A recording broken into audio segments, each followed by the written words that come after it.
Have you ever seen the light? Or have you heard people talk about that? I've seen the light.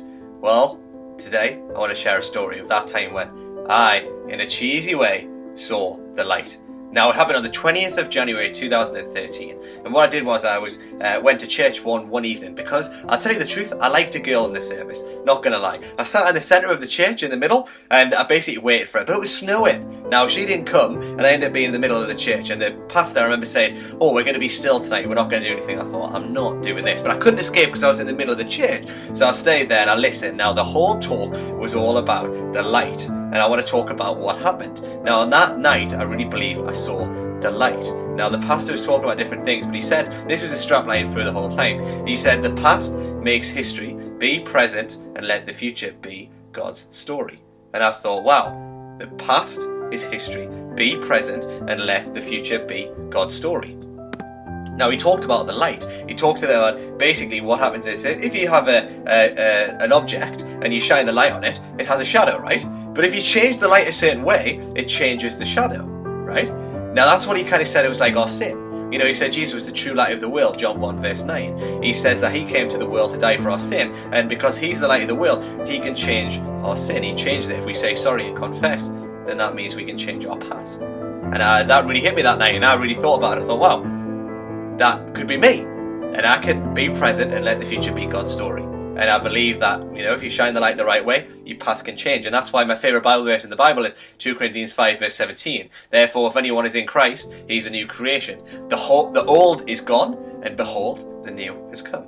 That was what I got that night. I understood what it meant. I understood grace, forgiveness, mercy. I got that night, and I believe that I saw the light because my past had gone, and I accepted Jesus, became a new creation, and said, yeah, my future, you basically write the story. Let my future be your story, God. You take the lead, you do that. And I got it that night.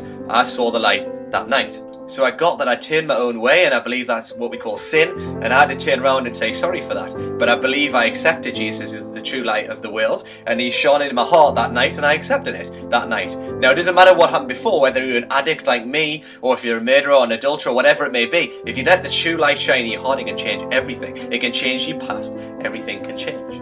Now, the pastor showed this picture of a pyramid, and he basically, forget the Illuminati, but he basically shined a light on this pyramid. Now, he said there's some people in here that are shining your light on a dark area, and basically that's just absorbing all the light. And that was me. I was shining it in all the wrong areas of my life. And he said if you shine it on the right place, like the spectrum of light, it can go and you can be the light to the nations. And that night I said, I want to do that. I want to be that. And it says in Matthew 5 verse 14, it says, you are the light of the world. That's what Jesus said after he sent to heaven.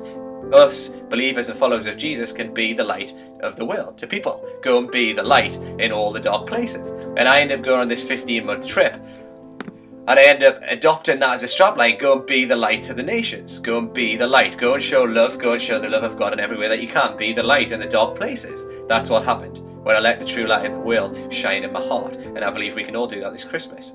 There's a story in Acts 9 where there's a guy called Saul who basically was persecuting and killing Christians, and he went along this road called Damascus, and he basically saw the light.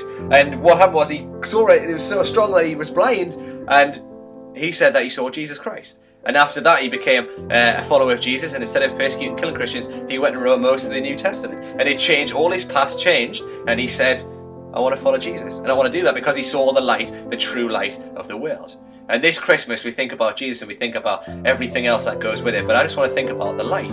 There's a light this Christmas, and there's an amazing verse in John 8 verse 12 where Jesus said, I am the light of the world. Jesus is the light of the world. Whoever follows him will not walk in darkness, but will have the light of life.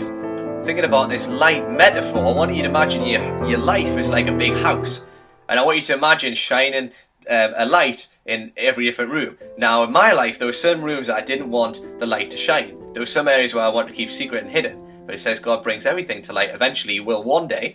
But I believe that we have to let Jesus into every room of our life, every single area of our life, our relationships, our money, our finance, all our secret sin and all our shame. Let him into that room. And once we do that, you can imagine when every light's on in a house, what happens if it's like a massive house which is a light and people can see, wow, that house is a light. And I believe that's what happens to us. As we let Jesus shine his light into our hearts, into all our secret areas, into every single room, we can suddenly be the light. And Matthew 5 verse 14 says that you are the light of the world. A town built on a hill, or a city on a hill, that cannot be hidden. that's what can happen.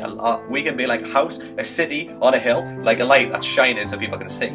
And that's why there's a big movement called the Hillsong Church, which is all about that, shining your light. Don't cover it up, and let your light shine to the world. Let your light shine to the world so people can see the true light and reflect Jesus Christ in everyday life. So I wanted to really remember that this Christmas, to remember to let the true light, Jesus Christ, come into our life, into our hearts this Christmas, to follow the light of the world. And when we do that, we'll no longer walk in darkness, but have the light of life. Sharing this story, give it God.